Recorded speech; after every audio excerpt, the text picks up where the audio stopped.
minutos. Damos la bienvenida al doctor Miguel Arias. Él fue juez de garantías penales. Soy en día abogado en libre ejercicio. Doctor Arias, bienvenido.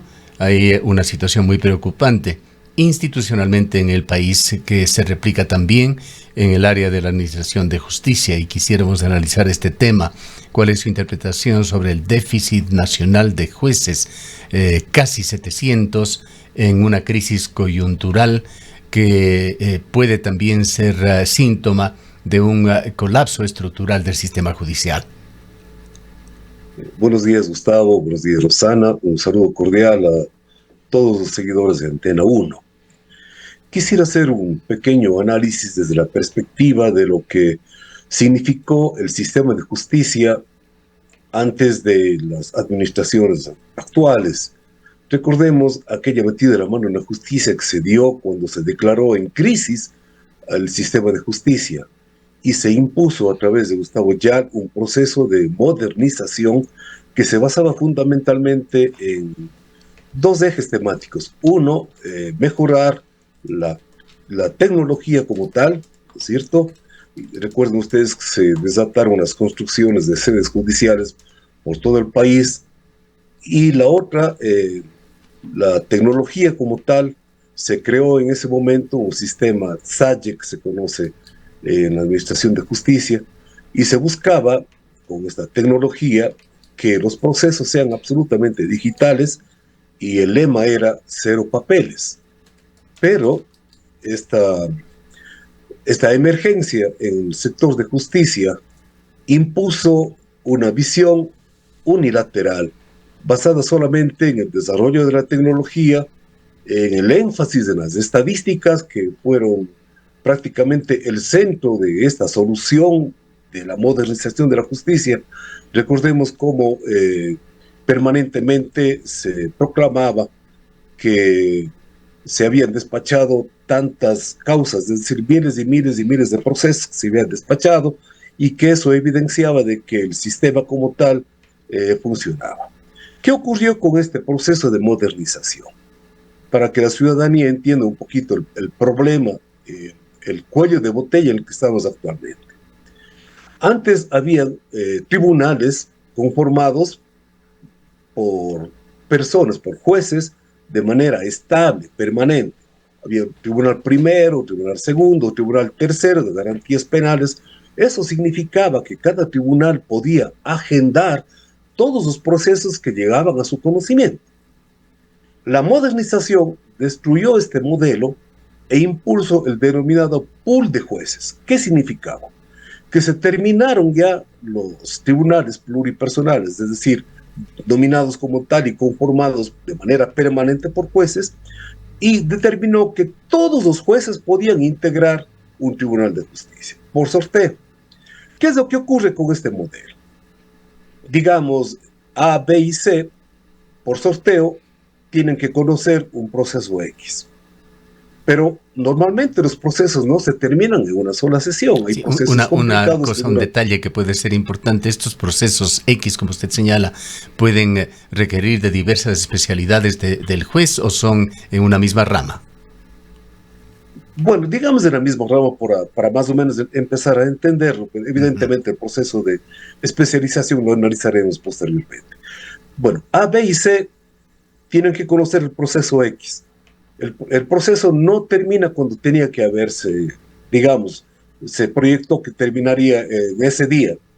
Resulta que para agendar la próxima sesión, la próxima audiencia, los tres jueces que fueron sorteados ya no pueden coincidir. ¿Por qué? Porque también por sorteo coincidieron en otros procesos. ¿Qué significa? Que tenga que dilatarse hasta que los tres jueces que conocieron inicialmente A, B y C puedan coincidir en sus agendas. ¿Qué tenemos? Con esa dilatación de los procesos, para que más o menos se dé cuenta la ciudadanía, Gustavo, tengo un proceso que en 2 años todavía no concluye. Permanentemente se difiere, porque el juez A no puede integrar porque tiene que conocer una acción de protección de emergencia, el juez B salió de vacaciones, el juez C renunció. Es decir, Gustavo, es un verdadero caos en el sistema. Lo que evidencia que esta famosa modernización de la justicia no fue tal, sino más bien generó un caos en la administración. Cero papeles. Vaya a la ciudadanía y vea cómo los procesos no han sido digitalizados. ¿Por qué?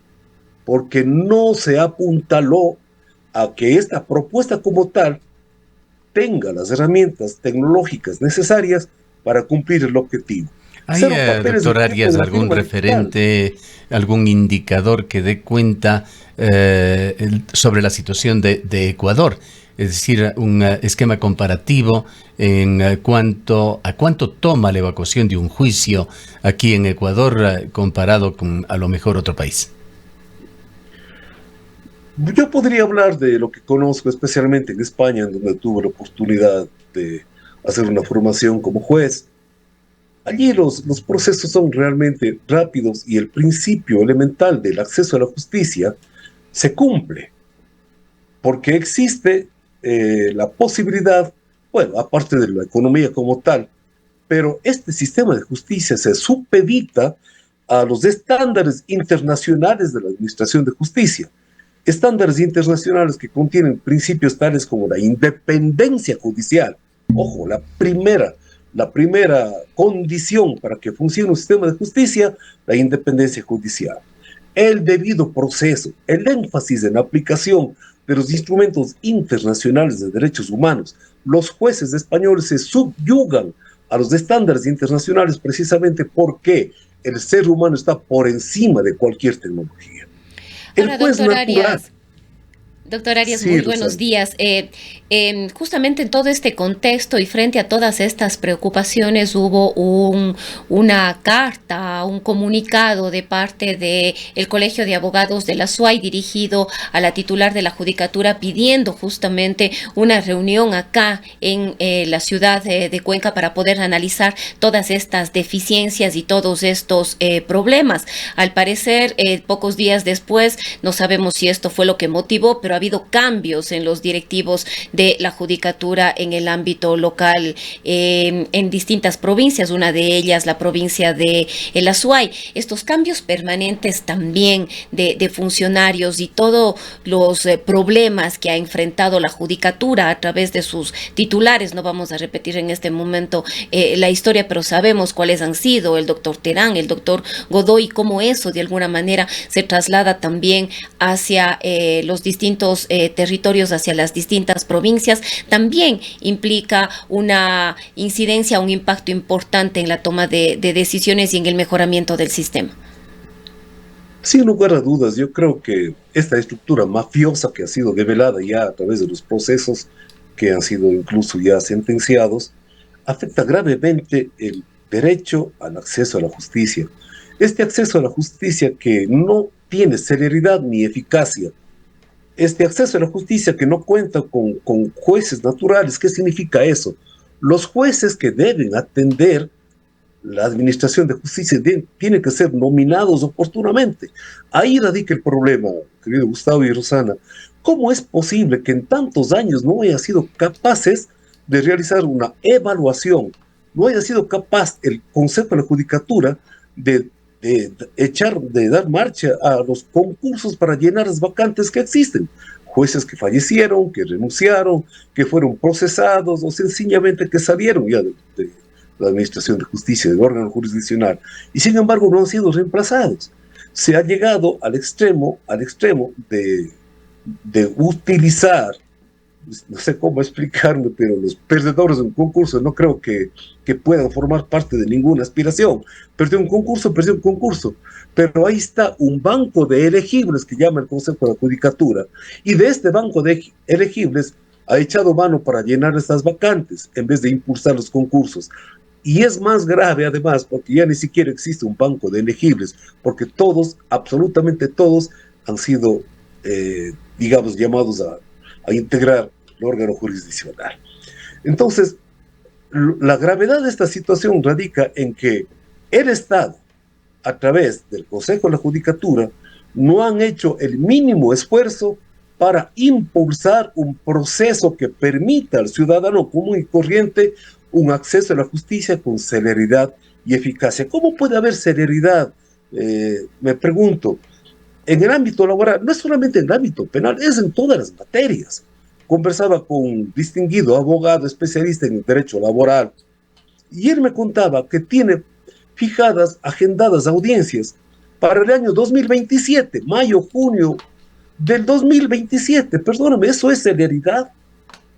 Un obrero, un ser humano que necesite que un juez tutele su derecho, tendrá que contentarse con esperar 1 año, 2 años para que le den una respuesta.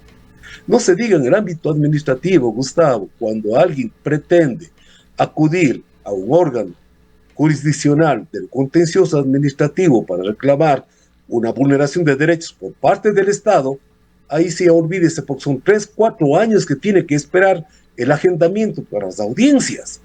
¿Cómo puede haber celeridad y eficacia de esa manera? ¿La eficacia contenida en qué? Con jueces improvisados, jueces que no han tenido la oportunidad de capacitarse por la ausencia total del Consejo de la Judicatura. Doctor Arias, ¿qué significa en la práctica para la Administración de Justicia, para los usuarios, un déficit de casi 700 jueces en todo el país? Es grave, muy grave, desde todo punto de vista. Veamos la emergencia de un ciudadano que necesita que su derecho sea tutelado. Pongamos, para ejemplo, para más o menos hacer un análisis, todos los perjudicados de la cooperativa que cerró, me parece que fue la CREA, perfecto. Entonces, personas que son enfermas, jubilados, que depositaron su jubilación en esta institución, requieren urgentemente de la Administración de Justicia que se tutele su derecho. Pero tenemos nosotros un colapso, porque no hay jueces que atiendan su petición. ¿Qué puede hacer un jubilado enfermo sin ser atendido oportunamente? ¿Qué puede pasar con un padre de familia que exija la tutela de su hijo? Que esté, por ejemplo, sufriendo torturas, que esté sufriendo maltrato, que esté en peligro su formación física, intelectual. Un padre de familia que pide la tutela de ese niño, con todas las evidencias, tendrá que esperar, y mientras tanto el niño seguirá sufriendo las consecuencias de ese maltrato, de esta situación indebida por su crecimiento emocional. Y así, por el estilo, hay cantidad de ejemplos. El colapso no significa solamente el hecho de que no exista jueces, sencillamente no existe en la práctica que se cumpla un derecho humano esencial, que es la tutela judicial efectiva, la tutela que tiene que dar un juez natural, no un juez ad hoc. Ya se viene hablando ahora que por la emergencia van a nombrar jueces. Claro, se ha dicho que se va a declarar la emergencia de la función judicial para que permita designar a estos jueces temporales en este contexto de tan alta presión criminal. Eso es muy grave, Gustavo, muy grave, porque rompería precisamente los estándares impuestos por las Naciones Unidas y por la Convención Americana de Derechos Humanos. Ojo, ningún sistema de justicia puede apartarse de la convencionalidad, es decir, dejar de aplicar los instrumentos internacionales de derechos humanos. No puede. Ningún país del mundo omite en su administración de justicia los estándares internacionales de derechos humanos. Y este acceso a la justicia significa, sin lugar a dudas, que el juez natural sea quien atienda los reclamos y las peticiones de los ciudadanos, ¿no? Pero no un juez que sea designado de manera ad hoc, a pretexto de emergencia judicial. Si los jueces designados a través de concursos, Gustavo, y ciudadanía, si estos jueces han sido sancionados por actos de corrupción, ¿qué podemos esperar de jueces designados a dedo? Entrarán con toda la voracidad para en ese corto tiempo que les quede tratar de realizar a futuro su supervivencia. Es muy grave. No podemos permitir, la ciudadanía no puede permitir a pretexto de emergencia que se designen jueces temporales, jueces ad hoc, jueces a dedo, porque no serán nombrados jueces temporales los abogados que hayan destacado en el ejercicio de la profesión, los académicos, no, de ninguna manera. Serán nombrados jueces temporales aquellos que tengan vinculación directa con el régimen, y no estamos hablando de ahora, porque esto se viene dando precisamente por el manejo del poder político en la administración de justicia. La declaratoria de emergencia no resuelve el problema de la justicia. El problema de la justicia es estructural y tiene que atenderse desde esa perspectiva. ¿Hasta cuándo vamos a clamar los ciudadanos que se cree la escuela judicial, no solamente de nombre? Ahí las personas, independientemente de su postura ideológica o política, aprenden a ser jueces, aprenden la visión del derecho desde el respeto del marco internacional de derechos humanos, desde el marco constitucional y sobre todo desde la perspectiva humana que no puede perderse. Ahora, doctor Arias, el Consejo de la Judicatura ha aprobado ya el reglamento para el concurso público de méritos y oposición que permitirá precisamente elegir nuevos jueces de la Corte Nacional, jueces y conjueces de la Corte Nacional.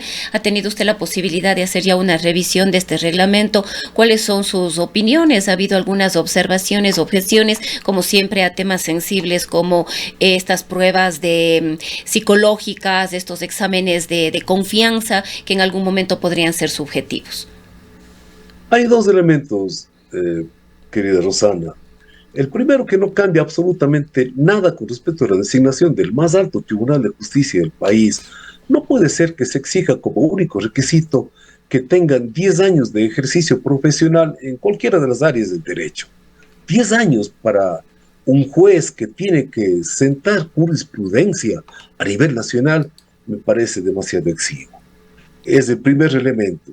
El segundo elemento que también llama la atención es el hecho de que no exista, diríamos, un aprendizaje de lo que significó la manipulación. Recordemos lo que hizo el Correato en su momento, a través de las evaluaciones, y para designar también a algunos jueces, tenían que pasar el filtro de la entrevista psicológica, con personas absolutamente improvisadas, que eran empresas contratadas a dedo por Gustavo Yalc, pero que en su momento no es que detectaban si una persona tenía o no tenía el perfil, si era idónea o no para ejercer la judicatura. De ninguna manera eso absolutamente no llenó, sino más bien fue diríamos, una medida para hacer al lado a las personas que no tenían el visto bueno del poder político de turno. Y actualmente se sigue manteniendo lo mismo. Prueba de confianza. ¿De qué confianza? Yo creo que la confianza debe darle el sistema como tal. Por eso es que ninguna persona, ningún académico, ningún jurista connotado, ningún abogado con trayectoria honesta y eficaz se presta para participar en sus concursos. No lo hacen porque no quieren pasar la vergüenza de ser excluidos en su momento por cualquier tecnicismo que se inventen de última hora. Estos concursos desde ya están amarrados, están preparados para designar a quienes respondan a sus intereses. Y así ha sido con todos los poderes políticos de turno. Por eso es que es urgente dar este salto que tantas veces hemos proclamado y hemos exigido, que la ciudadanía se involucre en la designación de sus jueces. ¿Quién más que las localidades para conocer a las personas, a los profesionales? ¿Qué clase de abogado es? ¿Es un abogado honesto? ¿Es un abogado capaz? ¿Es un abogado que tiene o no tiene el perfil para ser juez? La ciudadanía. Y de ese modo, en un concurso amplio, público, que participe y si tiene las condiciones que gane el concurso, pero es una parte, porque de ahí el que triunfó en el concurso tiene que ingresar a un sistema de aprendizaje, y eso es lo que no existe. Por eso es que le decía, como modelo en España, esta celeridad y eficacia se da no solo por el poder económico, sino porque aprenden a despachar las causas. Una de las situaciones que crean este cuello de botella en la administración de justicia es que las personas que no están preparadas, no están capacitadas para ejercer la judicatura, son llamadas a ejercer la judicatura. Y claro, se presenta el problema, no saben cómo resolver. Digamos, a manera de ejemplo, una acción constitucional, una acción de protección. No saben cómo resolverla porque no son expertos, no están preparados, no se han formado en esa línea. Doctor Arias, y claro, se demoran. No dejemos de analizar lo que pasa con la cúpula también. En la Corte Nacional de Justicia hay un proceso que no termina. ese concurso público de jueces para nombrar jueces de la Corte Nacional de Justicia. Recientemente se emitió un nuevo reglamento que tuvo ya ciertas observaciones, básicamente por un examen de confianza que se generaba allí y por la conformación de comité de expertos. Para culminar este diálogo, cuéntenos su criterio sobre lo que pasa en esta, que sería la cúpula del sistema judicial.